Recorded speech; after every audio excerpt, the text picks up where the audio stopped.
Hello, can you see the screen? Yes, I can see the screen. Okay.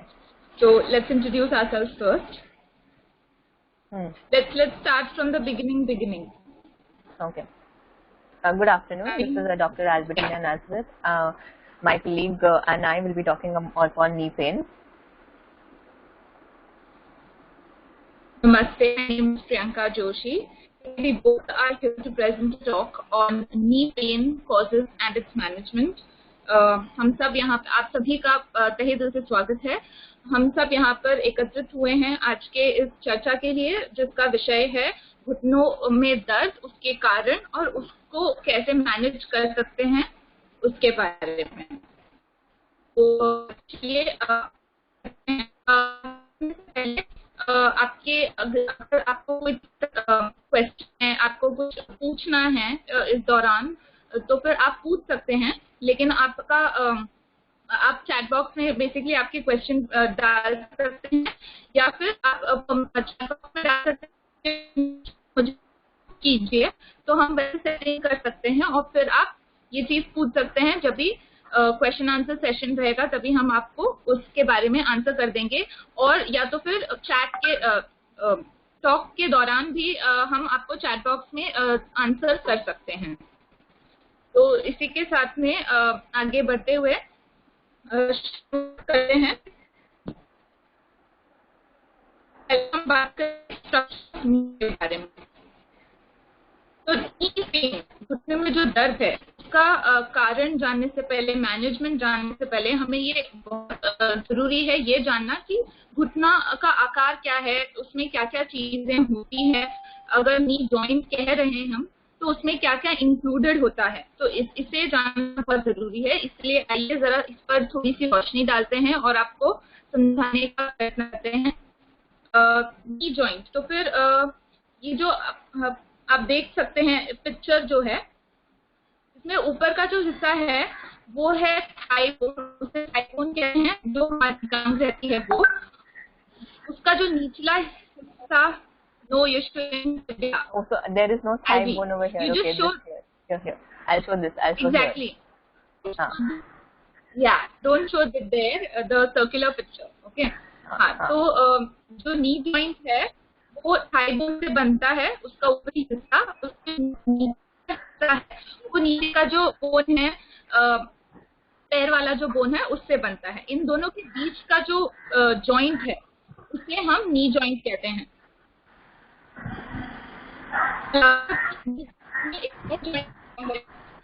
जो कि घुटने का जो ढक्कन है, नी कैप जिसे कहते हैं, उसके बीच में और थाई बोन के बीच का जो जॉइंट है वो जॉइंट भी इंक्लूडेड रहता है। तो जब हम नी जॉइंट कहते हैं तो दो जॉइंट हैं इसके अंदर, थाई बोन और नीचे वाले पैर का बोन का एक जॉइंट, और दूसरा है नी कैप और थाई बोन के बीच का जॉइंट। ये दो जॉइंट हो गए हैं। अब हमारे पास लिगामेंट होते हैं जो अंदरूनी बाहरी तरफ भी होता है। आदि you need to point, when I say andruni you need to point MCL, when I say bahari then you have to point MCL, and when I say कि बीच में भी there are ligaments, at that time you point at the cruciate. Okay. Yeah.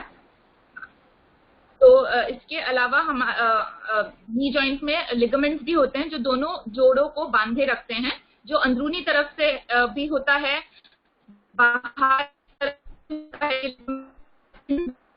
Joint के बीच में अंदर की तरफ भी ये लिगामेंट्स होते हैं। तो कई तरीके के लिगामेंट्स होते हैं, सिर्फ एक टाइप का लिगामेंट जगह पर नहीं है, और अंदर में भी लिगामेंट्स होते हैं। इसके अलावा भी जॉइंट के अंदर मेनिस्कस जिसे कहते हैं, जो गद्दी जैसा रहता है, जैसे हमारे स्पाइन में डिस्क रहता है, वैसे जैसे कहते हैं रहता है, जो शॉक अब्जॉर्प्शन फंक्शन हो उसमें मदद करता है, ये भी होता है। इसके अलावा इसके ऊपर से मसल्स आते हैं और भी बहुत सारी स्ट्रक्चर्स, वर्सा होती हैं। ये सारी चीजें हैं जो एक नी जॉइंट को पूरा बनाती है। तो जब हम बोलते हैं घुटने में दर्द है, तो सिर्फ एक सिंपल सा घुटना या एक जॉइंट का प्रॉब्लम नहीं हो सकता, वहाँ जो हमें फाइंड आउट करनी पड़ती है एग्जामिनेशन से जांच करने के बाद में डॉक्टर आपको बता सकता है कि जो आपका दर्द है वो एक्चुअली किसके कारण है। जैसे हम कारण जान लेंगे तो उसका मैनेजमेंट भी इसीलिए आसान हो सकता है। आगे बढ़ते हुए अभी हम बात करते हैं causes of knee pain.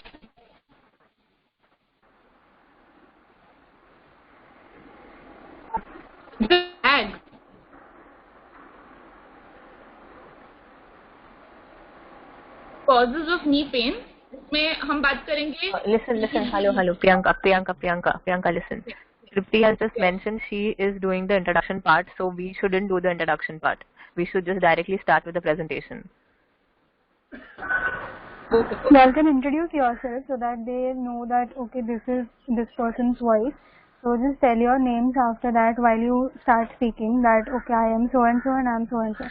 So before that, I'll just be saying that this is our organization and we have organized this thing and we have our presenters, this one and this one. And then when you start speaking, so that you know they know that this is your voice. Okay. Yeah. Basically, what we did in the beginning, do we have to keep the same? Are there any changes in that?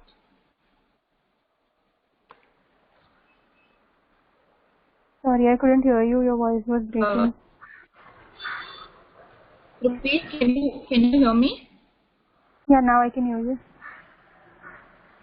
I was asking like the way we began, the way we introduced ourselves, keep it that way only, or do you want us to not do it that way? Yes, you can just keep it that way. Just that the seminar is organized and all that part I will be saying. You just say that this is your name and you will be starting with the presentation soon. Okay. And apart from that now, okay. And how is my voice right now? Is it still breaking or robotic, or is there any issue with my voice? It's still robotic. So how do I sort this out? One thing, on the upper left side, no, there'll be these 3 lines. In that, if you go in preferences, you can reduce the quality of the camera. What? That might help.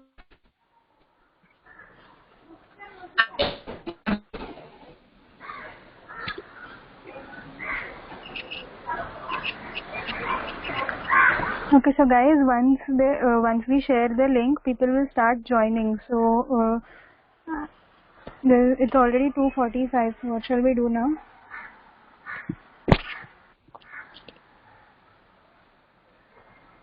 Yeah, let them join in, and we will put our cameras off. And when you all will tell us to begin with, we will keep our camera and mic both mute.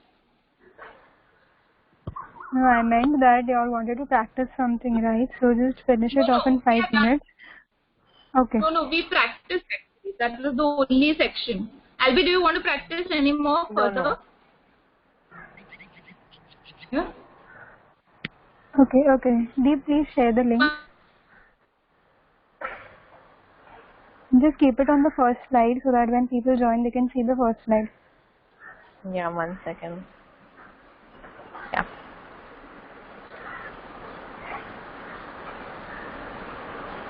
We put our cameras and mic off until you all tell us to, okay?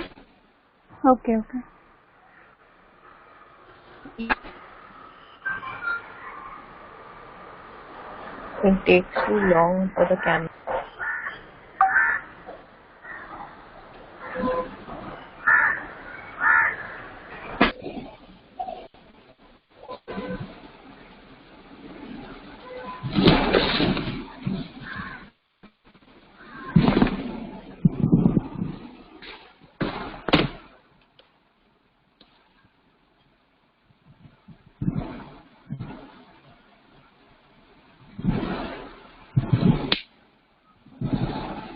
Hello.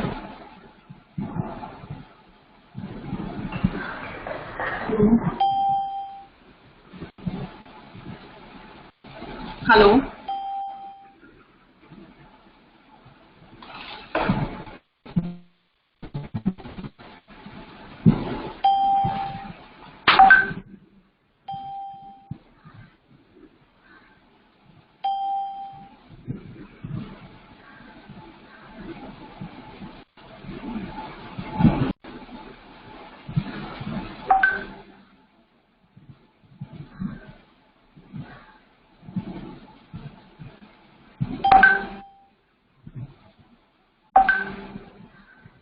I want to talk now 2 minutes. What?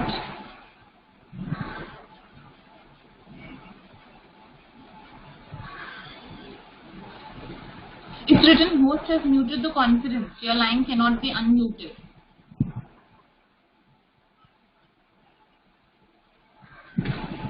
You came working through the laptop or through the phone.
फिर से विषय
नमस्कार, आप सभी का इस session में स्वागत है। हम केवल 5 मिनट में यह सेशन शुरू करेंगे।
नमस्कार, आप सभी का इस सेशन में स्वागत है।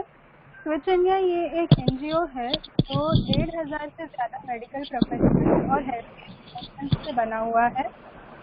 हम सभी भारत में अलग अलग राष्ट्रों में अपनी सर्विसेज देते हैं, जैसे कि महाराष्ट्र, गुजरात, तमिलनाडु, आंध्र प्रदेश, राजस्थान और कर्नाटक, और अलग अलग प्रकार की social activities, health care checkup camp और फिजिकल एंड मेंटल हेल्थ के ऊपर काफी काम करते हैं। हम मेडिकल कंडीशंस के बारे में अवेयरनेस स्प्रेड करने का भी काम करते हैं।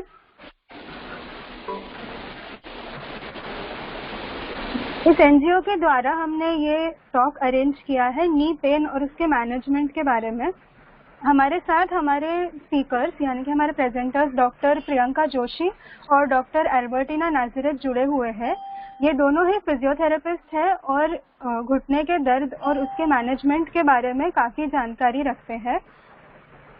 आप सभी से निवेदन है कि जैसे जैसे आप ज्वाइन करते हैं अपने माइक्स को म्यूट कर दीजिए, यानी कि उसको रेड होने तक रहने दीजिए। सेशन के अंत तक आप कृपा करके अपने माइक को म्यूट रखिए और अंत में आपको आपके सवाल पूछने के लिए माइक अनम्यूट करने का परमिशन दिया जाएगा। ठीक है, thank you so much. Remote को ढूंढने के लिए कुछ होता तो मेरा ढूंढने के लिए नहीं होता। हाँ?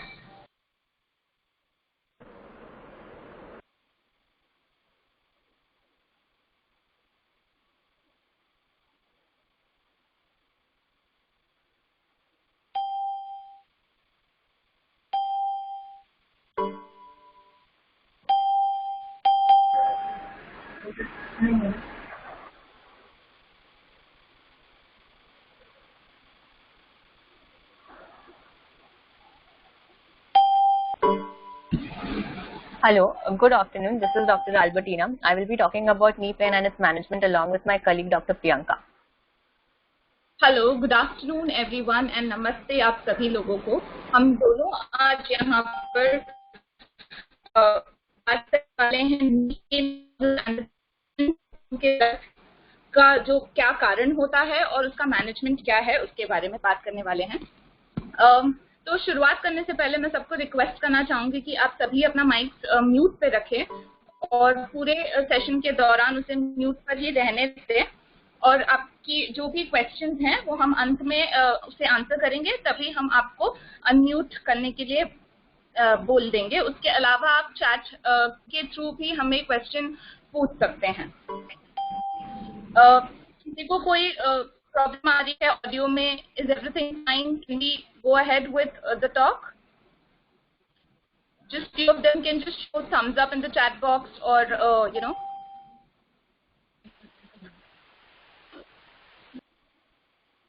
That's great. I can see some yes. That's good. All right. So before beginning, let me ask you all a question that why you all are gathered here? Are you primarily suffering from knee pain, or are you suffering from it often, or you just want to have some good knowledge previously so that you don't end up with a knee pain? How is it? What is the? You all can write down in the chat box so that I have an idea about. If I have written for knowledge, Ashish is suffering from knee pain to help others. My voice is breaking. Sharma, Gayatri. Am I not that audible? Should I?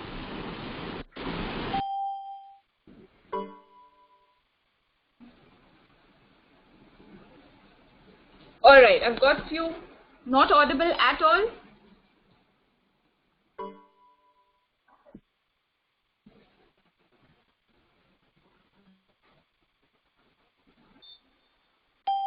Audible. Alright.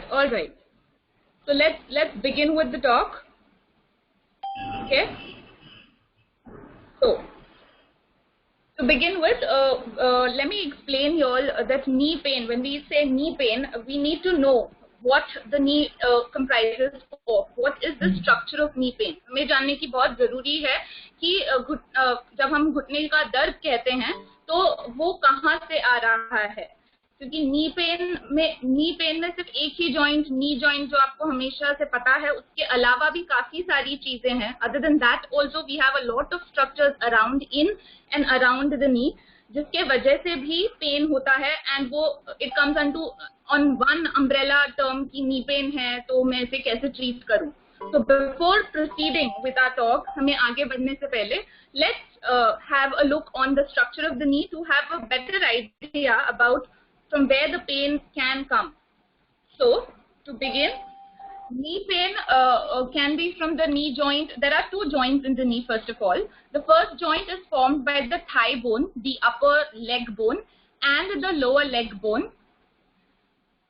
So the joint between these two bones, इन दोनों के बीच का जो joint है, जो जोड़ है, that is one joint. The other joint is between the kneecap and the thigh bone. So जो हिंदी में, I'll be talking in both Hindi and English as we have the audience of mixed preferences. So y'all will be hearing repetitions of the same thing because I need to convey it to everyone around. So the second joint that I was talking about is the kneecap and the thigh bone. Alright, so these are the two joints that is there into a knee.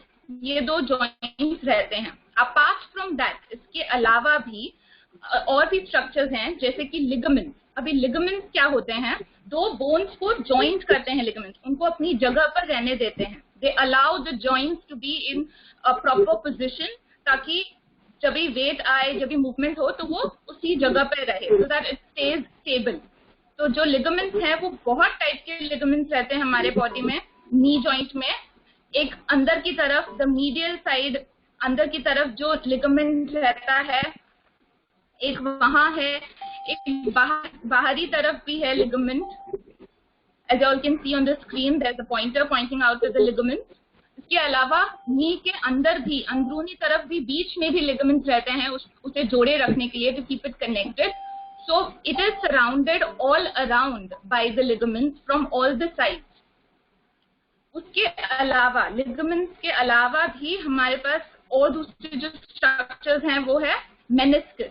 Meniscus simple language में अगर मैं analogy के साथ में explain करने की कोशिश करूं तो जैसे हमारे बॉडी स्पाइन में डिस्क होते हैं वैसे ही नी जॉइंट में भी डिस्क जैसा स्ट्रक्चर होता है जिसे हम मेनिस्कस अलग टर्म से बोलते हैं, मेनिस्कस बोलते हैं. वो शॉक अब्जॉर्प्शन करता है. जिसी प्रकार स्पाइन में डिस्क का जो फंक्शन होता है, जो रोल होता है, सेम रोल नी में भी जरूरी है ताकि वो एक्स्ट्रा जो फोर्स है वो ले सके. तो वो मेनिस्कस होता है. इसके अलावा बर्सा भी होता है अराउंड द नी जॉइंट. ऊपर की तरफ भी होता है, नीचे की तरफ भी होता है, पीछे की तरफ भी जॉइंट के बर्सास होता है. उसके अलावा मसल्स आते हैं ऊपर तरफ से, तो ऊपर से लेकर नीचे तक मसल्स जाएंगे, कुछ साइड से जाएंगे. तो मेन आइडिया ये सब डिस्कस करने का ये है कि जब भी किसी को घुटने में दर्द होता है, whenever someone is complaining of knee pain, it's not just from the joints. There are so many structures to keep it into account, and therefore a proper inspection, a proper examination of the joint, अच्छी तरीके से निरीक्षण करना उसका, उसकी जांच करने के बाद हमें पता लगाना चाहिए कि उसका what is the exact cause, उसका क्या असली कारण है जहां से घुटने में दर्द आ रहा है. वो जानने के बाद हम उसे जड़ से ट्रीट कर सकते हैं, उसे सही तरीके से मैनेज कर सकते हैं. We can manage it at the root cause. So this was about the structure. Let's move on to talk about what are the causes of knee pain. What we can हम classify कर सकते हैं. knee pain हो रहा है तो क्या क्या कारणों के वजह से हो रहा है. तो first cause is degenerative. So when we tell degenerative, that is due to aging. aging के वजह से हमारे जो joints हैं वो घिस जाते हैं. आप first picture में देख सकते हैं कि joints के बीच में जो हमने अभी स्ट्रक्चर्स डिस्कस किए थे, वो जो डिस्क है, मेनिस्कस है, वो गायब हो चुकी है, वो पूरी तरीके से घिस चुकी है वहां पर, और दोनों जॉइंट्स एक साथ में कांटेक्ट में आ गए हैं, जो एक्चुअल जॉइंट में नहीं होता है. जैसे हमने प्रीवियसली जो आइडियल जॉइंट है वो देखा, उसमें कितने सारे स्ट्रक्चर्स आपने देखे थे, और अभी इस जॉइंट में अगर आप देख सकते हो तो वो सारे स्ट्रक्चर्स घिस चुके हैं, जा चुके हैं, रगड़ के वो पूरे घिसने के बाद में directly bone to bone contact हो रहा है. ऐसा जो जॉइंट है, जब ये जॉइंट पे प्रेशर पड़ता है, जब हम चलते हैं या बैठते हैं, कुछ भी करते हैं, तो इस जॉइंट पे, घिसे हुए जॉइंट पे जब भी नॉर्मल मूवमेंट भी आप करोगे तो आपको वो दर्द देगा. तो ये जो चीज होती है वो एज जब भी होता है, एज जैसे जैसे बढ़ती है वैसे वैसे धीरे धीरे डीजेनरेशन जो हम कहते हैं वो होता जाता है, जिसकी वजह से ये घिसाई होती है. इसके अलावा सेकंड, और इसी जो टर्म में है डीजेनरेटिव जो कारण है, उसी में हम ऑस्टियोआर्थराइटिस जो संधिवात जिसे कहते हैं, वो इसी कंडीशन के अंदर आता है कि एज पर एज जैसे बढ़ती है, जैसे डीजनरेशन होता है, वो ऑस्टियोआर्थराइटिक होता है, संधिवात हो जाता है वहां पर। सेकेंड टर्म जो है ट्रॉमेटिक। ट्रॉमेटिक का मतलब हमें किसी कारण की वजह से चोट लग जाना। जब भी हमें किसी हादसे के वजह से, इंसिडेंट के वजह से इंजरी होती है, चोट लगती है, तो उसके वजह से जो भी पेन है उसे हम ट्रॉमेटिक के अंदर बताएंगे। थर्ड जो है, तो ये सेकंड पिक्चर में आप जो देख सकते हैं यहाँ पर, जो ये रेड और ब्लूइश हो चुका है घुटने के यहाँ पे, तो ये ट्रॉमेटिक नी का एक एग्जाम्पल है कि जब भी आप गिर जाते हो उस घुटने पर, और जो प्रेशर पड़ने के वजह से, गिरने के वजह से ऐसे नील पड़ जाना जो हिंदी में कहते हैं, ये डिस्कलरेशन हो जाता है। तो हमें पता चल जाता है कि ये कोई इंजरी हुई है यहाँ पर, उसके कारण यहाँ पे आपको दर्द हो रहा है। थर्ड कंडीशन है मेडिकल कंडीशन। मेडिकल कंडीशंस में आते हैं रूमेटॉइड आर्थराइटिस, गाउट, ये सारी डिजीजेस हैं जो अलग रीजन की वजह से होती हैं, इनका एक अलग ही पूरा टॉपिक है। बट इन डिजीजेस में भी आपको नी जॉइंट पेन होता है, तो इसको ट्रीट करने का तरीका अलग होगा, बिकॉज ये एक अलग पूरा मेटाबॉलिक मेडिकल कंडीशन है, तो इसका ट्रीटमेंट एकदम ही अलग होगा। फिर चौथा है मेटाबॉलिक सिंड्रोम। जब भी हम मेटाबॉलिक सिंड्रोम बोलते हैं तो उसमें 3-4 चीजें होती हैं, जिनमें से एक कंपोनेंट है ओबेसिटी का। ओबेसिटी का मतलब है ज्यादा मोटापा। नॉर्मल मोटापा जब भी होता है तो उसे ओवरवेट कहते हैं। अगर ज्यादा मोटापा हद से बढ़ जाए, आपके कद के अनुसार अगर आपका वेट ज्यादा हो गया है हद से ज्यादा, तो उसे ओबेसिटी कहते हैं। तो ओबेसिटी के अंदर भी आपके नी जॉइंट्स पे बहुत प्रेशर आता है, बहुत फर्क पड़ता है, और उससे भी पेन के कंप्लेंट्स आते हैं। तो ये हो गए कॉजेज ऑफ नी पेन। अभी हम देखते हैं आगे कि why you should take care of your knee. कि नी में दर्द है, ठीक है, कई लोगों की आदत है कि ठीक है चला जाएगा, थोड़े दिन सह लेते हैं। जो ये सहना है वो इतना हद तक बढ़ जाता है कि हमें समझने की जरूरत है कि नी पेन जब हम बोलते हैं तो सिर्फ नी अफेक्ट नहीं हो रहा है। ये जो पिक्चर आप देख सकते हैं, इसमें आप देख सकते हैं ये पूरा कनेक्टेड है। अभी अगर आप सेम एग्जाम्पल अगर हाथ का ले, हाथ के किसी फिंगर में या उंगली में आपको लगी हुई है, तो आपको प्रोबेबली वहीं पे दर्द रहकर वहीं सीमित रह जाएगा, वो ज्यादा इतना प्रोग्रेस नहीं करेगा। बट जब भी पैर में किसी चीज की चोट लगी है या दर्द है, सपोज नी, तो वो नी जॉइंट का पेन अगर आप नजरअंदाज करते रहे, if you keep avoiding that pain for a longer period, तो वो आपके एंकल में जो निचला जो जॉइंट है, जैसे आप देख सकते हैं इस पिक्चर में, वहां पे भी आपको पेन होना स्टार्ट हो सकता है। नी के ऊपर जो जॉइंट है, हिप जॉइंट, वहां पर भी आपको वो पेन बढ़ सकता है। उसके अलावा वो बढ़ते बढ़ते कमर, और फिर कमर से गर्दन तक की जो स्पाइन है, वहां तक भी आपका वो पेन जा सकता है। तो ये कारण क्यों ऐसा हो सकता है, वो इसीलिए क्योंकि जब भी आपके घुटने में दर्द है, if there is pain in the knee, you will try and modify things. आप अपने डे टू डे चलने का ढंग, बैठने का ढंग, वो पेन को अवॉइड करने के लिए आप काफी सारी चीजें चेंज करेंगे। You will modify it so that वो पेन आपको किसी भी तरीके से थोड़ा कम फील होने लग जाएगा। और वो मॉडिफिकेशन इतना सटल हो जाएगा, वो इतनी आसानी से आपके इसमें ढल जाएगा कि आपको रियलाइज भी नहीं होगा कि आपने ये मॉडिफिकेशन किया है, जिसके वजह से सारा जो अलाइनमेंट है आपका बॉडी का वो बदल जाता है। और वो पूरा alignment when it changes, it causes a lot of uneven force distribution. जो फोर्स डिस्ट्रीब्यूट जिस हिसाब से होना चाहिए हर जॉइंट पे, वैसे नहीं होके बहुत अलग तरीके का वो पूरा प्रोसेस हो जाता है, जिसकी वजह से सारे जो जॉइंट्स हैं जो उससे जुड़े हुए हैं, उन पर भी आपको बहुत असर देखने को मिल सकता है। इसीलिए जब भी आपको नी पेन में दर्द है, जब नी जॉइंट में दर्द है, इट्स बेटर कि आप वहीं का वहीं उसे ट्रीट कर लीजिए, मैनेज कर लीजिए, उसे इतना बढ़ने ही ना दीजिए कि वो आपके दूसरे जॉइंट पे भी असर डालना शुरू कर दे। तो लिमिट योरसेल्फ, सीमित कीजिए उस पेन को, और वहीं उसे रहने दीजिए, उधर ही मैनेज कर लीजिए, इससे पहले कि वो इतना बढ़ जाए कि बाकी जोड़ों में भी उसका असर दिखने लग जाए। So avoid taking it for granted, keep it limited to the knee joint and get it managed in the stipulated period so that it doesn't progress further to any of the other joints and cause you more difficulty and pain and lack of function. अभी आगे हम देखते हैं कि acute management for injury. अगर आपको चोट लगी है तो आपको तुरंत immediately क्या करना चाहिए? How can you manage it immediately at your own end? तो जब भी आपको चोट लगती है तो हो सकता है आपको ब्लीडिंग हो रही हो या बहुत सूज गया हो, तो उस बेसिस उस कंडीशन में क्या करना चाहिए? तो there is this word price, ये शब्द को आप ध्यान रखेंगे तो आपका जो मैनेजमेंट है वो आपको ध्यान रखने में दिक्कत नहीं होगी. You won't miss any of the step. So to begin with price, P से प्रोटेक्ट. तो जहां भी लगी है आपको उस एरिया को आपको प्रोटेक्ट करना है, उसे और कोई चोट लगने नहीं देना है, उसे स्टेबल रखना है, स्थिर रखना है ताकि उस पे कम प्रेशर पड़े, कम तकलीफ हो. उसके अलावा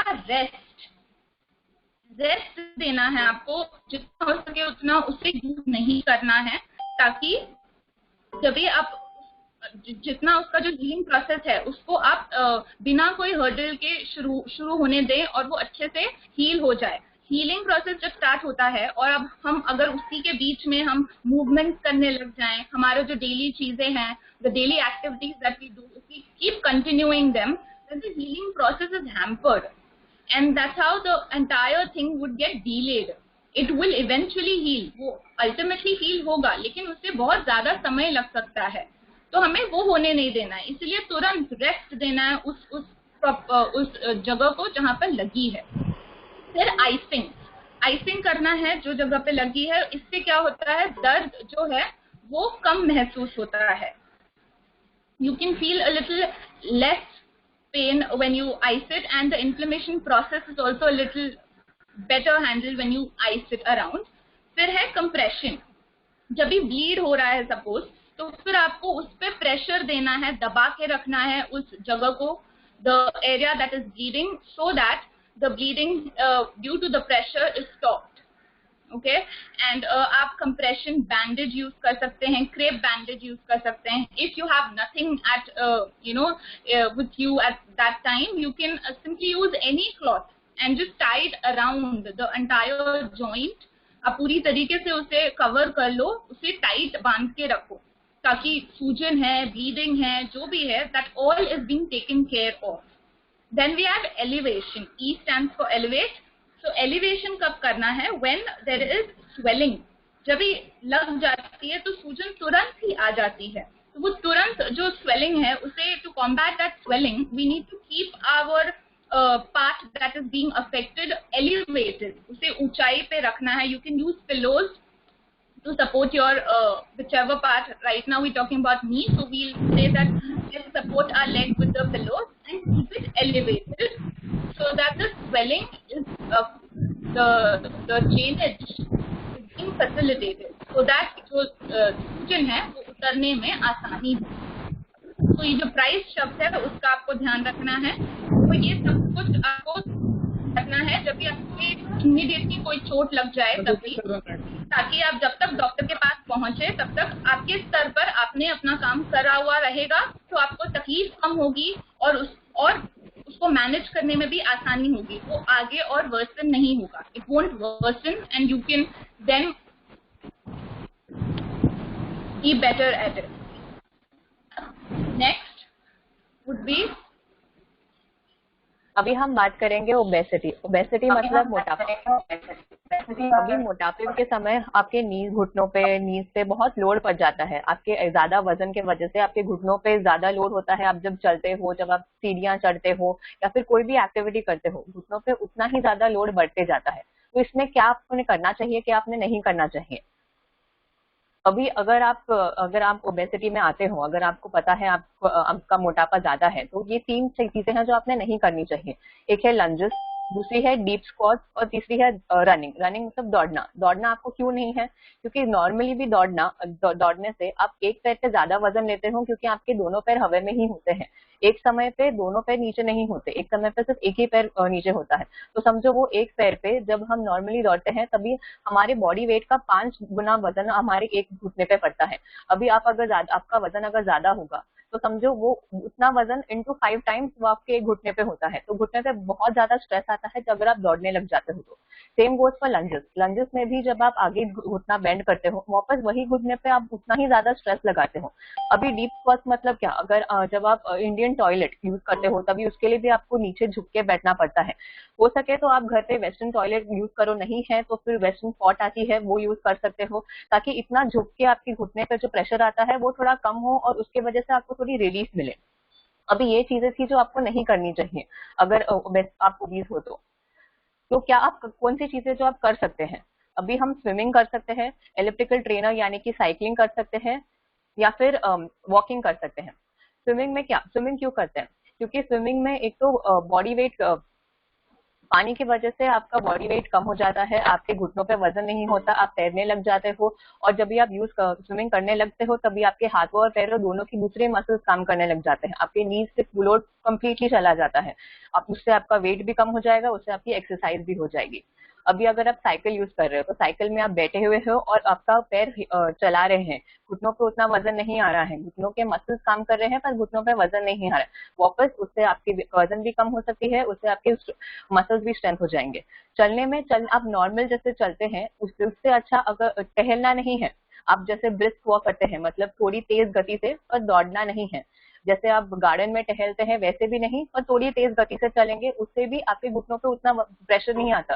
क्योंकि जब आप चल रहे हो तभी भी आपके दोनों पैर एक साथ में जमीन पे होते हैं, एक पैर एक हवा में बहुत कम समय के लिए होता है, कंपेयर टू जब आप दौड़ते हो एक पैर ही नीचे होता है और एक पैर ऊपर होता है। तो जब आप ब्रिस्क वॉकिंग करते हैं, जैसे कि तेज गति पे चलना, तभी भी आपके दोनों आपका जो वेट है वो दोनों घुटनों पे इक्वली डिवाइडेड होता है। अभी कौन से एक्सरसाइजेस आप कर सकते हो? अभी यहाँ पे मैं कुछ 4-5 एक्सरसाइजेस बताऊंगी जो आप घर पे कर सकते हो। ये लो इम्पैक्ट एक्सरसाइजेस है, इससे आपको घुटनों पे ज्यादा तकलीफ नहीं होगा और इससे आपकी घुटनों के अराउंड की मसल्स भी स्ट्रेंथ होगी। फर्स्ट वाली है अप एंड डाउन। इसके लिए आपको क्या चाहिए? आपको एक चेयर चाहिए जिस पे आप बैठ सकते हैं। चेयर आपके घुटनों की हाइट की लेवल की होनी चाहिए आइडियली। अगर नहीं हो तो उसके ऊपर चलेगी, उसके नीचे जितना हो सके उतना कम होना चाहिए। अभी घुटनों की हाइट की लेवल की चेयर, और आपने सीधा ऊपर उठना है। उठते समय ध्यान रखना है आपको आपकी छाती ज्यादा आगे नहीं करनी है और ज्यादा पीछे नहीं करनी है। जितना हो सके हाथ आपके बॉडी के पास ही रखनी है और सीधा ऊपर उठ के सीधा नीचे बैठना है। आपको ये तेज तेज नहीं करना है, आराम से करना है। जितना तेज यूज करेंगे उतना कम आपका मसल वर्क होगा। हमें चाहिए कि हम आपके मसल्स को ट्रेन करें। जब आप नीचे बैठ रहे हो, बैठते समय भी तेजी से मत बैठो, छोड़ो मत अपने आप को, आराम से नीचे बैठो। दूसरी है काफ रेजेस। इसमें अगर आपको आपके टोज पे खड़े होना है। अगर आप खुद से नहीं खड़े हो पाते हैं तो जैसे यहाँ पे दिखाया है, एक चेयर सामने रख सकते हैं, चेयर पे सपोर्ट लेके कर सकते हैं, या फिर आप टेबल की सपोर्ट लेके कर सकते हैं, या फिर आप वॉल की सपोर्ट लेके भी कर सकते हैं। दूसरा है काफ स्ट्रेच। काफ स्ट्रेच में काफ मतलब आपके घुटनों के पीछे का जो मसल है उसको स्ट्रेच करना। अभी आप चेयर को पकड़ के एक पैर आगे दूसरा पैर पीछे, हम पीछे वाले पैर को स्ट्रेच कर रहे हैं। तो उसके लिए हमें चाहिए कि हमारा जो एडी है वो जमीन से ऊपर नहीं आना चाहिए। ऊपर आ गया तो मतलब स्ट्रेच नहीं हो रहा है। जब तक वो आपकी एडी जमीन पे लगी रहेगी और आपका आगे वाला घुटना आगे लेना है।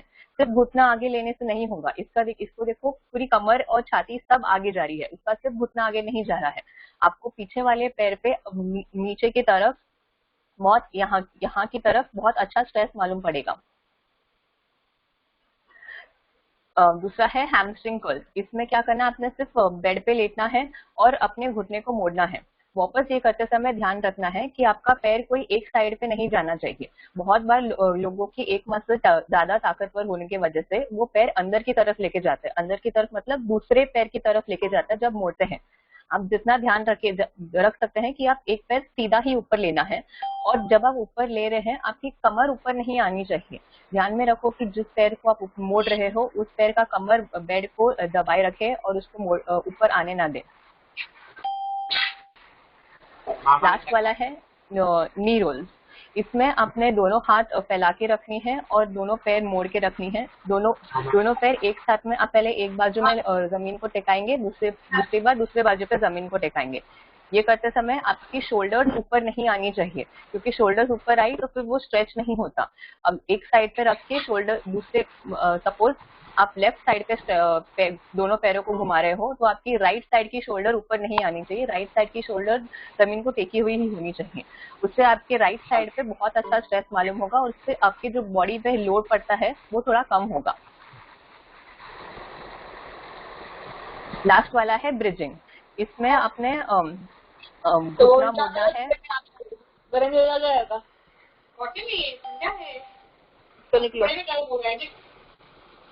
Hello, can you please mute yourself?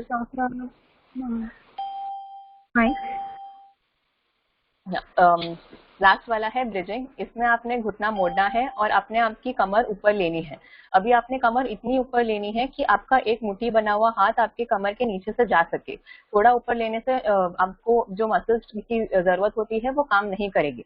ये करते समय आप जो आपकी बटक्स है उसको टाइट स्क्वीज करके ऊपर लेनी है।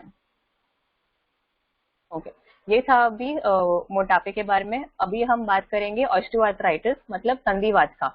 ऑस्टियोआर्थराइटिस में क्या होता है बेसिकली, जब पेशेंट्स हमारे पास आते हैं वो क्या बोलते हैं, क्या तकलीफ होती है उनको, तो उनको सबसे ज्यादा वो बोलते हैं कि उनको सीढ़ियां से नीचे उतरते समय ज्यादा दर्द होता है। सीढ़ियां ऊपर चढ़ते समय थोड़ा ठीक होता है, बस सीढ़ियों से नीचे उतरते समय उनको घुटनों पे और पैरों पे बड़ा दर्द होता है।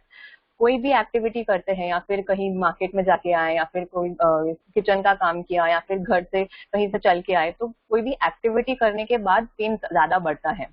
और उन्होंने नोटिस किया है कि उनके पैरों घुटनों के आजू बाजू बहुत सारा सूजन आया है, स्वेलिंग हुआ है, घुटना बहुत बड़ा दिखता है। अगर एक पैर पे आर्थराइटिस है और दूसरा पैर नॉर्मल है तो आप कंपेयर करके देख सकते हो कि वो एक पैर जिस पे आर्थराइटिस है वो कितना ज्यादा सूज गया है।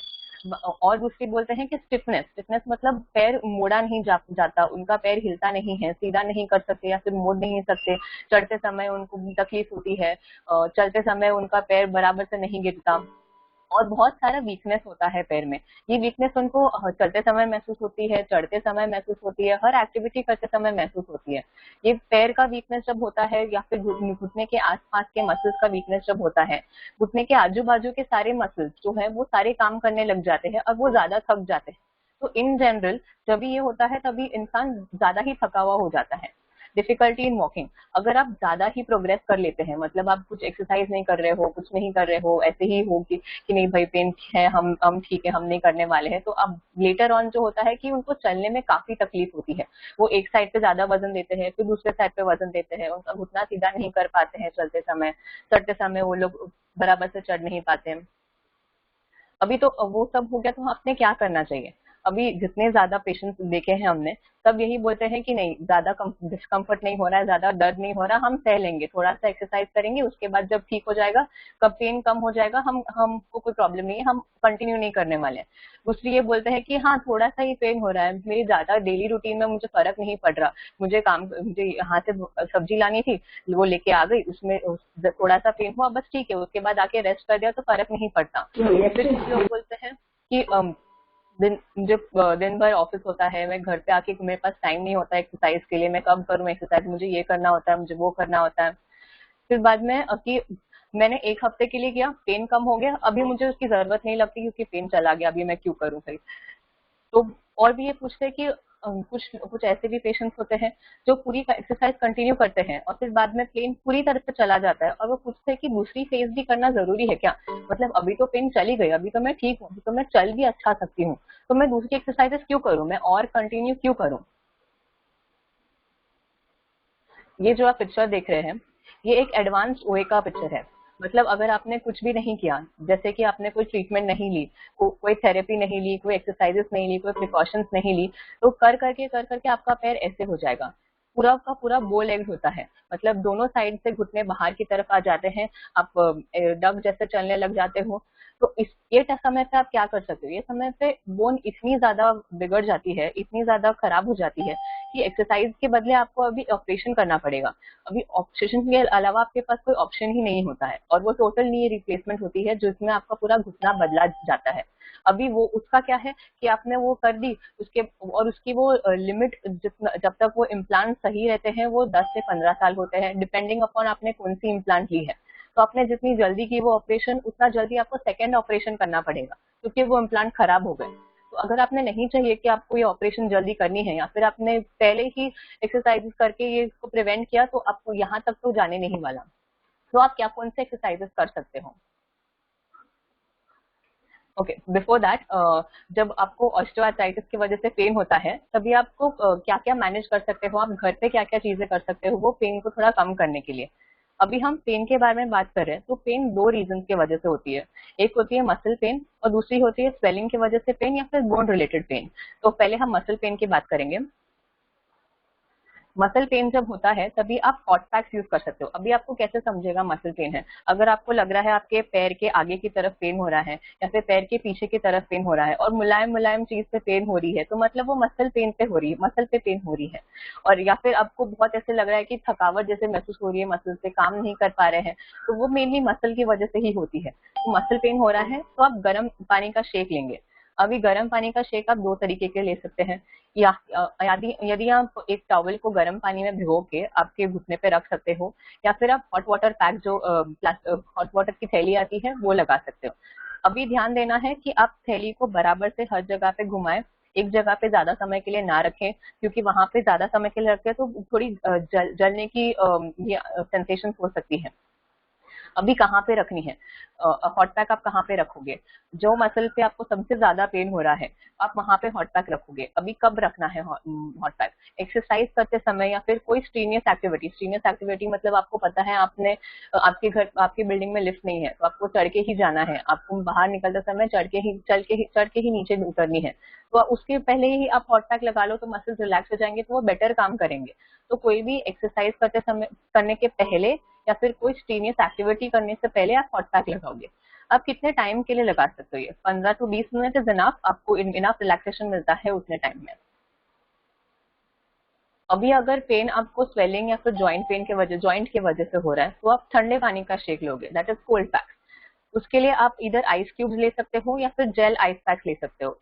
आइस क्यूब्स को भी अभी आपको टॉवल में रैप करके जॉइंट और या फिर स्वेलिंग के आसपास घुमाने हैं। ये भी ध्यान में रखना है कि एक जगह पे ज्यादा समय के लिए नहीं रखना है, घुमाते रहना है। क्यों एक जगह पे ज्यादा समय के लिए रखेंगे तो वहां पे ब्लड सप्लाई कम हो जाती है, हमें नहीं चाहिए कि ब्लड सप्लाई कम हो।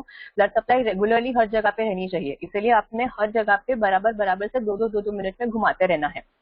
अभी ये कब लगा सकते हैं कोल्ड पैक, आफ्टर एक्सरसाइज अगर आपको पेन हो रही है तो आप कोल्ड पैक लगाएंगे, कहीं पे भी आफ्टर एक्सरसाइज पेन हो रही है तो आप कोल्ड पैक लगाएंगे। और जब तक अगर आपको स्वेलिंग हो रही है तो जब तक स्वेलिंग सबसाइड नहीं होता तब आप कोल्ड पैक लगा सकते हो।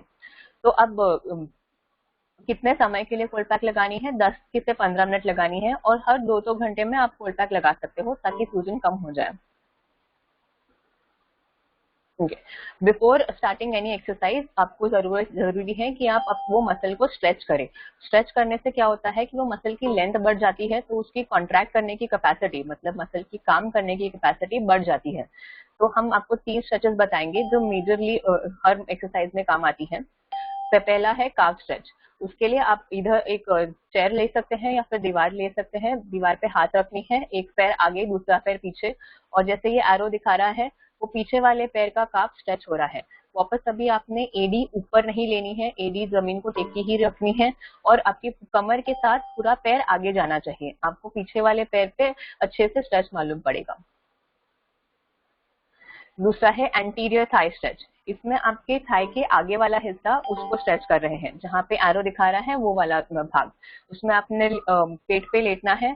अब यहाँ पे उन्होंने डोरी की इस्तेमाल की है, आप दुपट्टा का भी इस्तेमाल कर सकते हो। एंकल पे दुपट्टा बांधना है और उसको हाथ से ऊपर की तरफ खींचना है, कि उतने समय के लिए खींचना है जितना समय आपको स्ट्रेच मिल रहा हो। हर स्ट्रेच 30 सेकेंड्स के लिए होल्ड करनी है और 3 बार करनी है।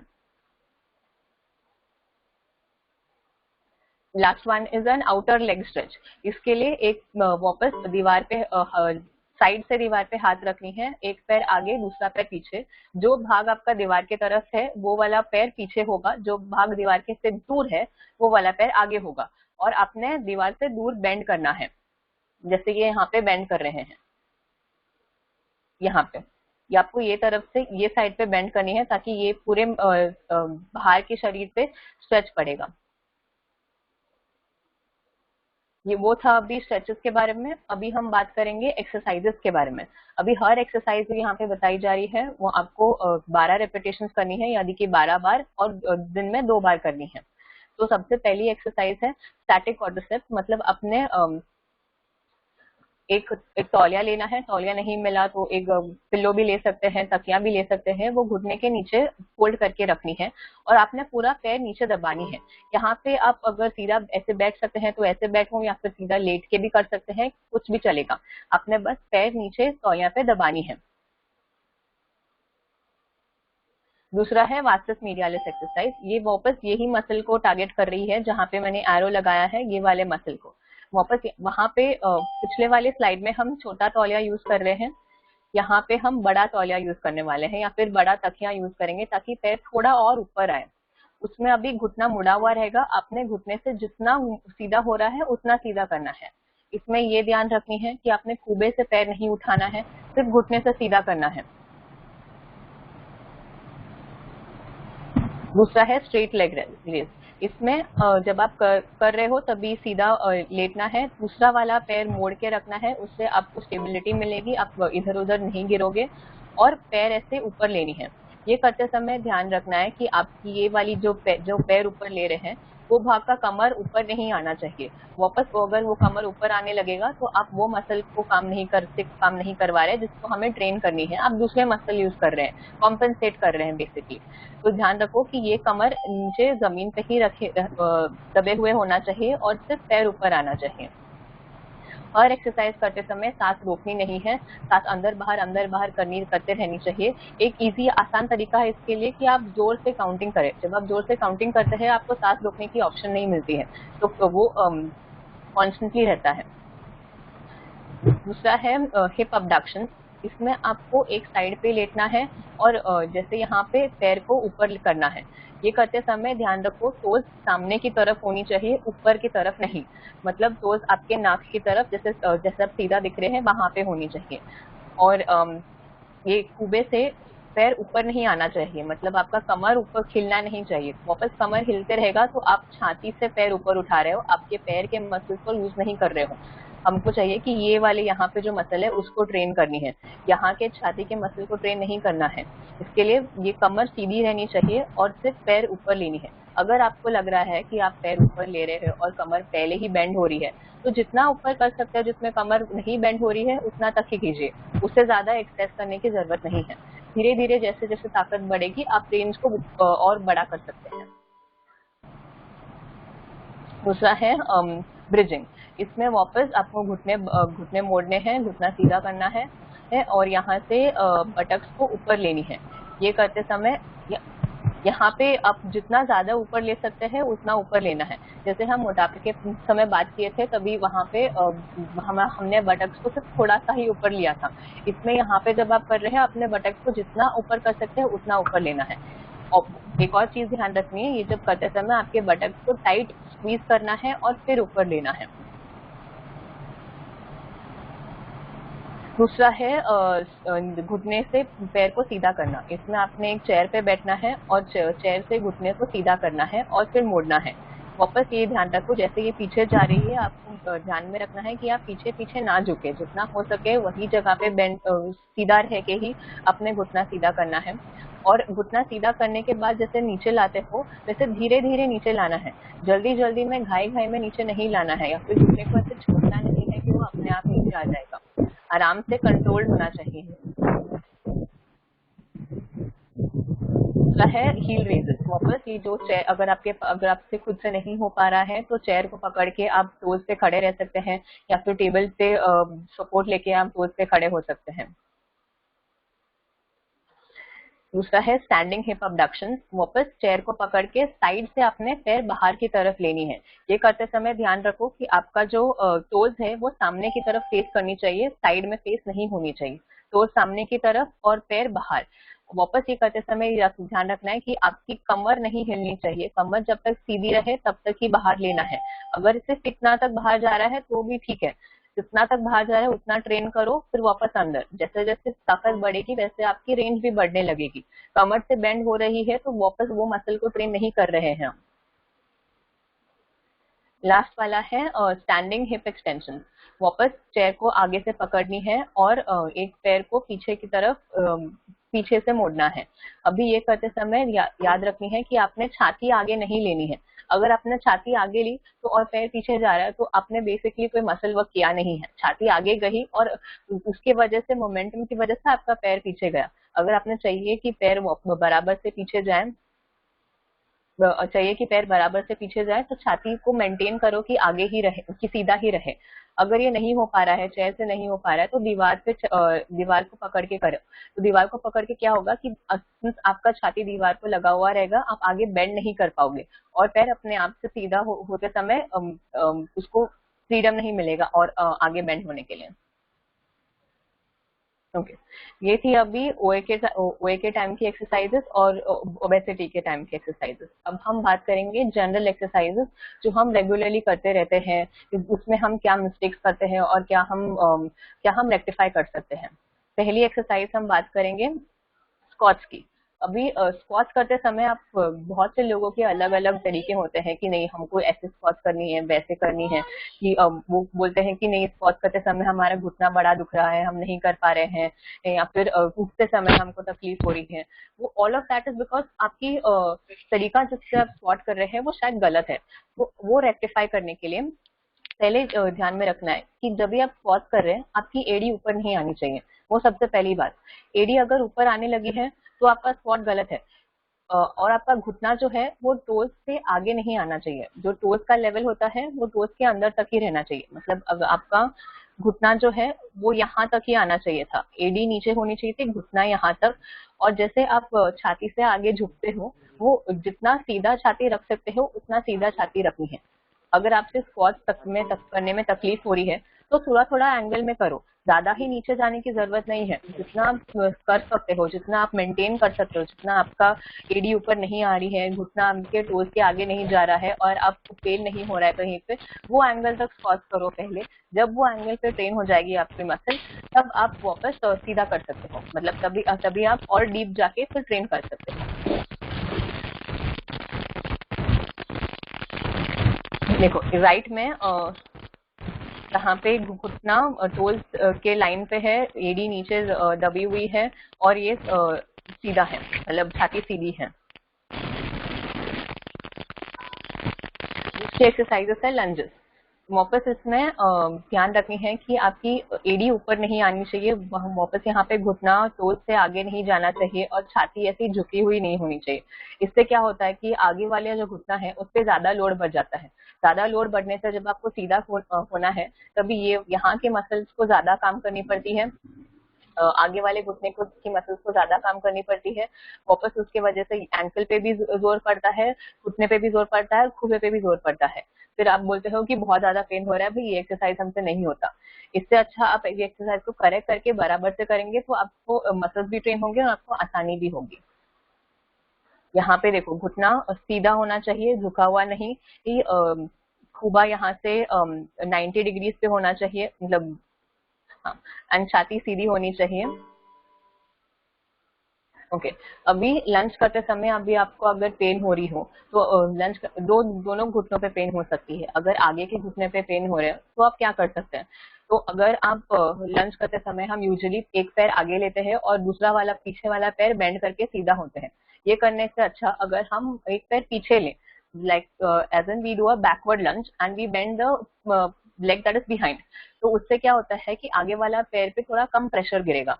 और अगर आपको लग रहा है कि आपका आगे वाला पैर बहुत ही ज्यादा आगे जा रहा है, आप कंट्रोल नहीं कर पा रहे हो कि वो टोल्स के विद इन रहे, टोल्स के अंदर ही रहे, तो आप ये एक स्टूल ले सकते हो आपके सामने, या फिर आप कोई टेबल रख सकते हो आपके सामने, जिससे आपका घुटना वो टेबल को अटकेगा, तो आपका घुटना और आगे जा नहीं पाएगा, और फिर आप लंच कर सकते हो। इससे आपका फॉर्म मेंटेन रहेगा, लोड बराबर से डिस्ट्रीब्यूट हो जाएगा, और आप छाती भी सीधा मेंटेन कर पाओगे।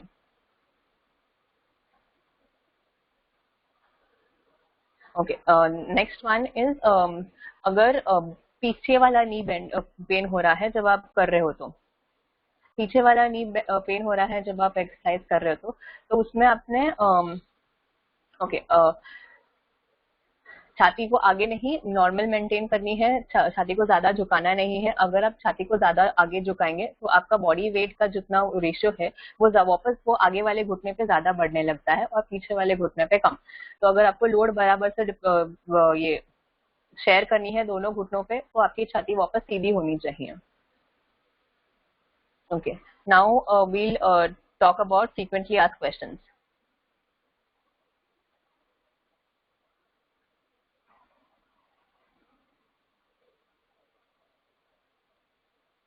प्रियंका?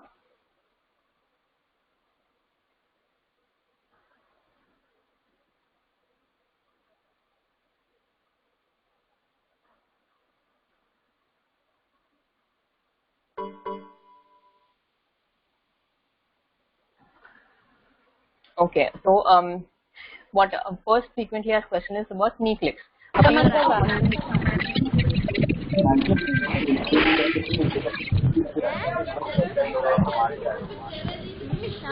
ఇప్పుడు అంటున్నారు చూడు నీ బయలు అడుగుతుంది. हेलो,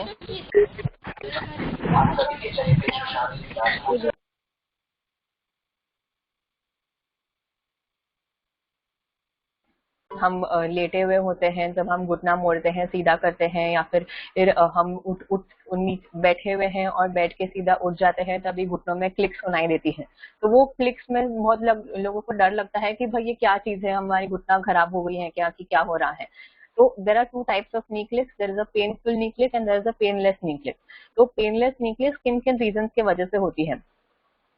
ये टेंडेंस जो होती है, जैसे प्रियंका ने पहले एक्सप्लेन की थी, मसल जहाँ पे अटैच होती है उसको टेंडेंस बोलते हैं, या फिर लिगामेंट्स होती है, वो अगर बोन्स को रब कर रही है तो उसके वजह से भी नी क्लिक्स होती है, और वो बहुत नॉर्मल है, वो नॉर्मली भी होती रहती है, उसमें डरने की कोई बात नहीं है। या फिर दूसरी चीज होती है कि गैस बबल्स। बहुत बार हम जब ऐसे ही स्टेशनरी रहते हैं, हम कुछ काम नहीं कर रहे, हम अपने पैर को नहीं हिला रहे या फिर घुटने को नहीं हिला रहे हैं, तो तभी और सडनली हिलाने लगेंगे तो वो गैस बबल्स वहां पे जो है वो सडनली फूट जाती है। वो नॉर्मल है, कोई डरने की बात नहीं है, ये सभी लोगों में होती है। दूसरी है पेनफुल नी क्लिक्स। अगर आपको ये नी क्लिक्स समझ में आ रही है और ये बहुत पेन हो रही है आपको नी क्लिक्स में, तो आपके 3 रीजन हो सकते हैं। एक है मेनिस्कस टेयर, दूसरा है ऑस्टियोआर्थराइटिस और दूसरा है रूमेटॉइड आर्थराइटिस। मेनिस्कस टेयर में क्या होता है, जो आपका दोनों घुटनों के बीच में का जो गद्दी है वो अटक जाती है, और उसकी वजह से जब क्लिक होती है वो बहुत जोर से सुनाई देती है, वो बहुत पेनफुल होती है, इतनी पेनफुल कि आप घुटने को उसके बाद मूव ही नहीं कर पाते हो। ओके, तीसरा है ऑस्टियोआर्थराइटिस। ऑस्टियोआर्थराइटिस में क्या होता है कि बहुत सारे छोटे छोटे बोन्स जब डीजेनरेट होते हैं, तो बोन्स के छोटे छोटे ग्रैन्यूल्स फॉर्म हो जाते हैं वहां पे, और जब आप मूवमेंट करते हो वो ग्रैन्यूल्स में के बीच में की मूवमेंट आपसे वजह से आपको आवाज आती है, तो दैट बिकम्स वेरी पेनफुल। तो अगेन जब वो होने लगता है, आपको आपके डॉक्टर के पास जाना है, डॉक्टर को दिखाना है, बताना है कि ये हो रहा है, फिजियोथेरेपिस्ट के पास जाना है, एक्सरसाइजेस लेनी है, तब जाके आपको थोड़ा रिलीफ मिलेगा। The same goes for rheumatoid arthritis. Okay. The second frequently asked question is pain while running. अभी हमने देखा है, ये लॉकडाउन पीरियड में भी देखा है कि हमको बाहर टहलने में टहलना ज्यादा जाना है, या फिर हमको दौड़ने जाना है, तो दौड़ते समय, दौड़ने के बाद आपको जब पेन होती है वो कौन से रीजंस की वजह से हो सकती है? अभी हम 2 रीजंस में डिवाइड कर सकते हैं। एक है अंदरूनी रीजंस, या फिर अंदर की रीजंस, या फिर बाहर की रीजन, मतलब जो आपकी बॉडी रिलेटेड नहीं है बट आपकी एनवायरमेंट रिलेटेड होती है। तो अंदर की रीजंस क्या होती है? अगर आपकी ताकत कम हो, या फिर आपकी ये मसल्स की जो लेंथ है वो कम हो, तो उसके वजह से जब आप दौड़ रहे हो तभी आप स्ट्रेस दूसरे मसल्स पे लगा रहे हो, उसकी वजह से आपको घुटने पे पेन बढ़ जाता है। जैसे शुरू में बताया था कि अगर आपकी एक एंकल में भी दर्द होगा तो उसका दर्द आपको घुटने में महसूस होगा, क्योंकि एंकल ठीक से काम नहीं कर रहा है, बाकी के सारे मसल्स को ज्यादा काम करनी पड़ती है। इनएडिक्वेट लेंथ मतलब मसल की लेंथ ज्यादा बड़ी नहीं हो, कम हो, मसल बहुत टाइट हो, तो उसके वजह से आप ठीक आपका दौड़ने का फॉर्म गलत होता है और आप आगे नहीं और दौड़ते समय आपको पेन होती है। Next is extensive factors which is like hard surface. अभी अगर आपने भी महसूस किया रहेगा कि अगर आप ग्रास पे दौड़ते हो और अगर आप रोड पे दौड़ते हो उसमें काफी फर्क महसूस होता है। रोड पे दौड़ते हो तभी जो जमीन से आपको फोर्स मिलता है वो काफी ज्यादा होता है और वो घुटने पे ज्यादा प्रेशर मिलता है। वगैरह अगर आप ग्रास पे दौड़ रहे हो या फिर मिट्टी पे दौड़ रहे हो तो आपको जमीन से फोर्स उतना ही कम मिलता है एंड वो घुटने के लिए, पैर के लिए ज्यादा ही बेटर रहेगा। हर टाइम जब आप दौड़ रहे हो कोशिश करो आप सॉफ्ट सरफेस पे दौड़ो। Soft surface in the sense गद्दी पे नहीं, बल्कि ग्रास पे दौड़ो या फिर सैंड पे दौड़ो। उसके बाद है इम्प्रॉपर शूज।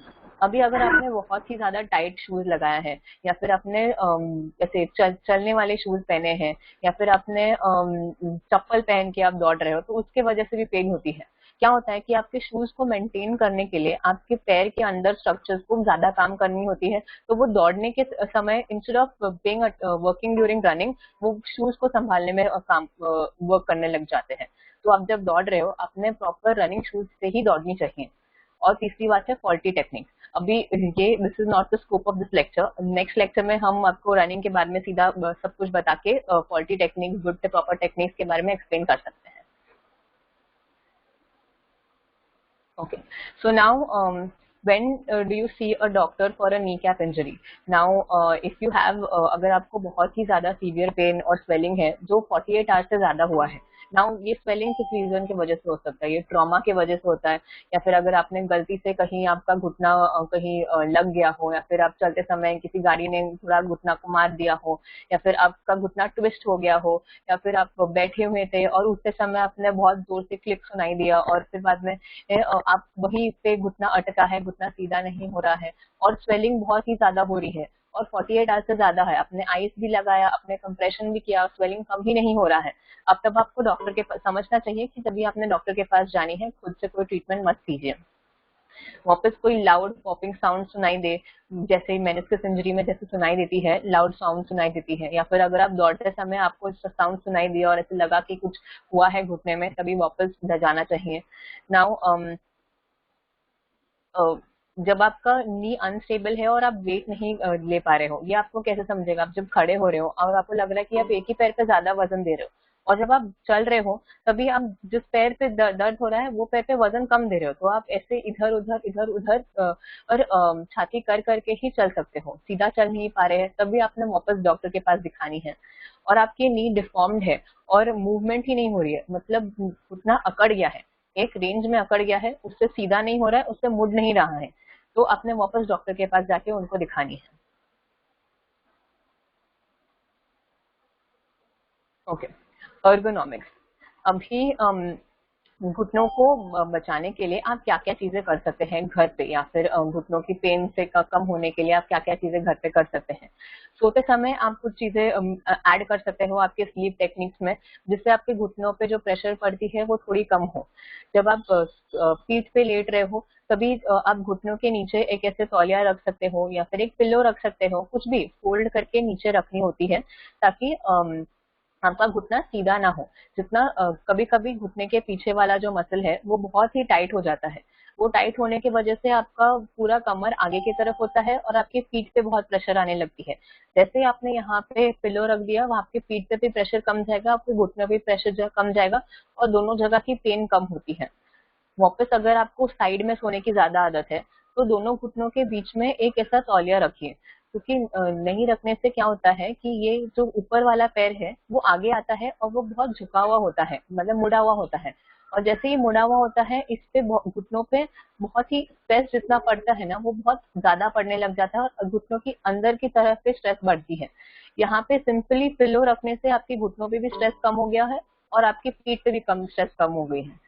तीसरी बात है कि ये आप पिल्लो रखिए, आपके कुबे के नीचे पिल्लो रखिए। जब आप, अगर आप पेट पे लेटना आपकी आदत है, पेट पे लेट के सोना, तो आपके कुबे के नीचे आपने पिल्लो रखनी है, ताकि आपका, अगर आपको पूरी पूरी तरह समय ऐसे झुका हुआ रहना, झुके हुए रहते हो और आप सीधा नहीं रह पाते हो, और पेट पे लेटने से आपको नीज पे पेन होती है, कमर पे पेन होती है, तो जैसे ही आप पिल्लो रखेंगे तो आपका वो लेंथ ज्यादा बढ़ जाता है और आपको पेन कम होगा। दूसरी है कि बैठते समय आप कैसे बैठेंगे। हमेशा ध्यान रखो कि घुटने सपोर्टेड होने चाहिए। जितना ज्यादा हो सके उतना घुटना सपोर्टेड रखने की कोशिश कीजिए। अगर आप टेबल पे बैठे हुए हो तो कोई चेयर और टेबल पे बैठे हुए हो तो कोई स्टूल रखें जिससे आपके घुटने सपोर्टेड हो। अगर घुटने पहुंच नहीं पा रहे हैं या फिर सोफा पे बैठे हुए हैं तो आप कोई गद्दी रख सकते हो नीचे, या फिर कोई टेबल या फिर कोई चेयर, या फिर बेसिकली सोफा को सीधा करके भी रख सकते हो। घुटने बेसिकली सपोर्टेड हो, पैर बेसिकली सपोर्टेड होना चाहिए ताकि घुटने पे ज्यादा लोड ना पड़े। दूसरी चीज है, आपने प्रॉपर फुटवेयर पहननी चाहिए। बहुत बार हमने नोटिस की है कि लोग गलत फुटवेयर पहनते हैं। गलत इन द सेंस कि उनके, आपने समझनी है कि आपके पैर को कौन सी फुटवेयर सबसे ज्यादा हेल्प करती है। अगर आपके पास बहुत सेंसिटिव लेग्स है या फिर हमको थोड़ा सा चलने में, घुट की एड़ी में बहुत तकलीफ होती है, घुटने में बहुत तकलीफ होती है, तो try going for a softer sole. आपको जब आप खरीदने जाते हो, आपको जब आप महसूस करते हो घुटने शूज को या फिर चप्पल को, तब आपको समझेगा कि उसकी जो सोल होती है वो कुछ शूज की बहुत सॉफ्ट होती है, कुछ शूज की हार्ड होती है। हार्ड सोल्स में लोड भी उतना ज्यादा बढ़ता है, जो एंकल पे लोड बढ़ता है, एडियो पे लोड बढ़ती है, घुटनों पे लोड बढ़ती है, एंड आफ्टर दैट फीट पे भी बढ़ने लग जाती है। तो अगर आप सॉफ्ट सोल खरीदेंगे तो सॉफ्ट सोल्स में लोड थोड़ा डिस्ट्रीब्यूट हो जाता है एंड घुटने थोड़े ज्यादा इजिली मैनेजेबल होते हैं। Okay, to summarise the entire talk, तो आपने ध्यान रखना है कि आप फिजिकली जितना हो सके उतना एक्टिव रहना चाहिए। आपके हर डेली एक्टिविटीज में try incorporating a few exercises. जितना हो सके सुबह में और शाम में एक्सरसाइजेस करेंगे तो आप प्रोफाइलैक्टिक, बेसिकली आपने नहीं चाहिए कि हमको कुछ हुए हो या फिर कोई नी पेन हो, उसके पहले ही अगर आपने थोड़े से ही सिंपल एक्सरसाइजेस किए तो इट इज वेरी प्रिवेंटिव। आपकी स्ट्रेंथ बढ़ेगी, आपका चलने का तरीका बढ़ेगा, आपके चढ़ने के तरीके बढ़ेंगे, you will also be more active. तो अब दूसरी बात है, don't wait for the pain to get worse. अगर आपको पेन हो रहा है घुटने में या फिर कहीं पे भी, आप इमिडिएटली और आपने 2 दिन आइस वगैरह सब किया फिर भी आपको पेन हो रहा है, कम नहीं हुआ है, इमिडिएटली आपके फिजियोथेरेपिस्ट और आपके डॉक्टर के पास जाइए और उनको दिखाइए, उनको बोलिए कि भाई पेन हो रही है, क्या करना चाहिए। तो have a conversation with them. If you can not go to them, have an online conversation with them. Yes, and हर चीज के लिए अगर आपने एक्सरसाइजेस भी करनी है तो फिजियोथेरेपिस्ट को कंसल्ट करके एक्सरसाइजेस कीजिए। बहुत बार हम एक्सरसाइज करने जाते हैं पर फॉर्म गलत होती है, इन द सेंस हम कर रहे हैं एक्सरसाइज बट हमारी तरीके जिससे हम कर रहे हैं वो गलत है। वापस उससे आपकी घुटनों पे या फिर कहीं और पेन होने लग जाती है, फिर वापस आप बोलते हो कि भाई आपने तो गलत एक्सरसाइजेस बताई। तो जितना हो सके फिजियोथेरेपिस्ट के सामने कीजिए या फिर डॉक्टर को दिखाइए कि ये समय करते समय पेन हो रही है। Okay. So this was about the webinar on knee pain. I hope all of you liked it. You all can join the Switch India's fitness challenge. For being a part of it, you all can contact Jash Modi. The email ID is over here, and you all can follow us on Instagram, Facebook, YouTube, Twitter, and LinkedIn. We'll keep you updated about more challenges. Hopefully, we are going to come up with a new challenge which is regarding the knee. Thank you. Any questions?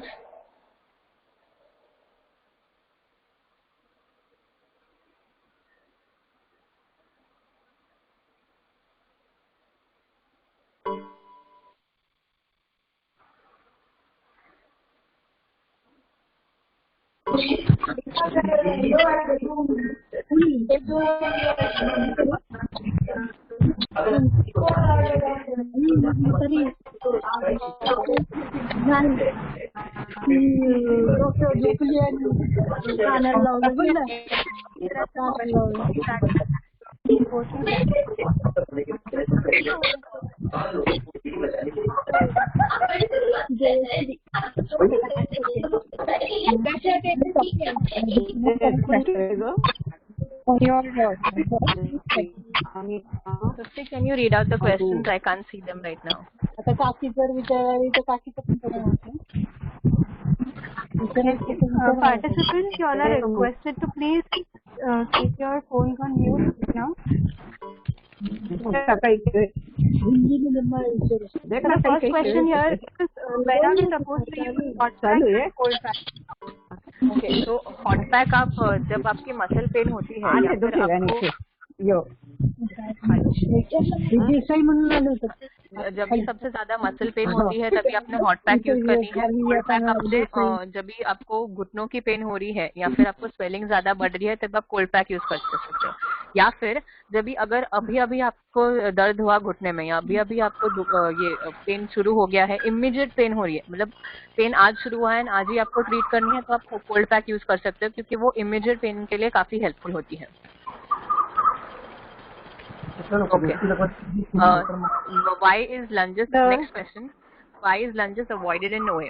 तो जब आपको OA हुआ है तभी lunges के समय वापस जैसे मैंने बोला कि बहुत प्रेशर गिरता है घुटनों पे एंड इधर मसल्स विच गेट वीक, जो कमजोर होती है ओए में, उन पे ही ज्यादा स्ट्रेस बढ़ती है.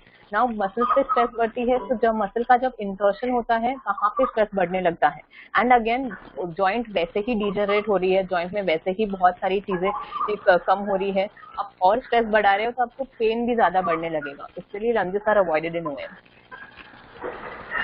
Or how long should I exercise daily? You can exercise for about 20 to 30 minutes.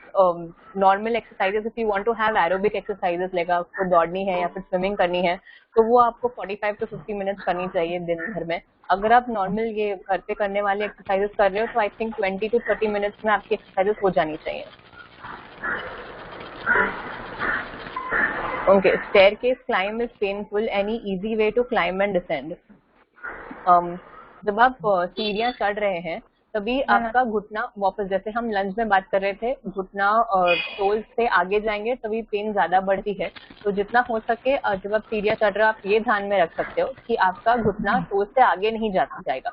जब आप एक पैर ऊपर ले रहे हो और आपको सीधा ऊपर आना है तभी घुटना टोस के अंदर के रेंज में ही रहनी चाहिए, तो आपके मसल्स पे थोड़ा कम लोड पड़ेगा. Okay, after exercise muscle soreness हो तो क्या करें? मसल सोरनेस हुआ then always hot pack.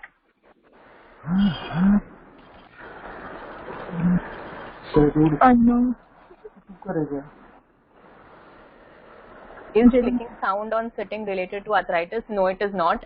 Not always will it be related to arthritis. If clicking sound is painful, then you can suspect कि arthritis हो सकता है. Then you can show your doctor that. If you are normally getting clicking sounds, it is not always related to arthritis.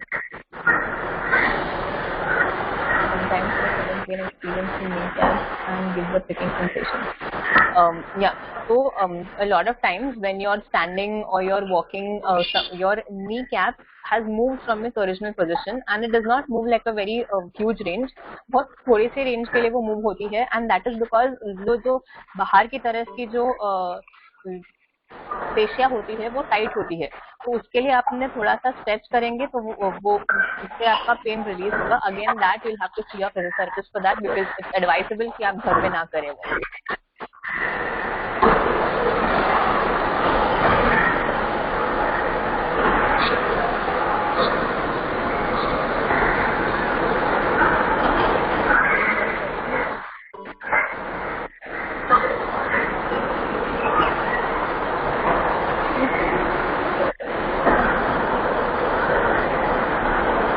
What we use in RA hot pack? In RA, always use a hot pack because that gives more relaxation.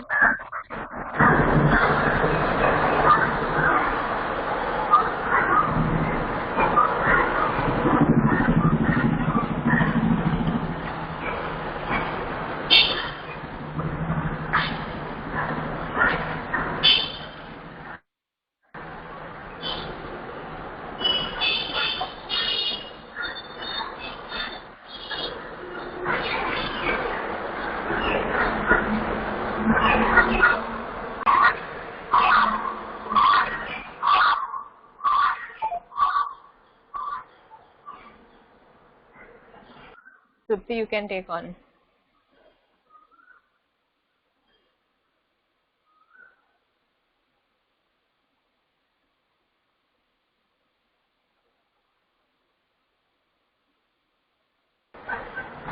Okay, so I hope all the doubts are cleared. Are there any more questions?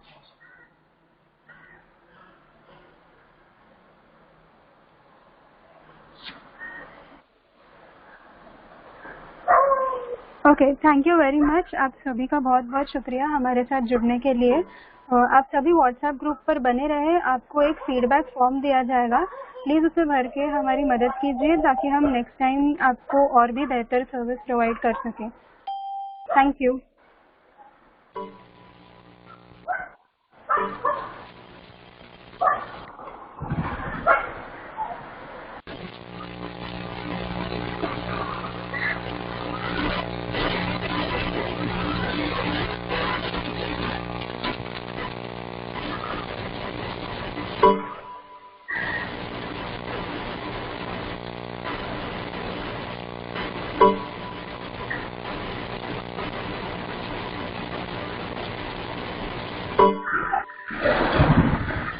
Also, thank you very much to Dr. Albertina and Dr. Priyanka for joining with us for this session.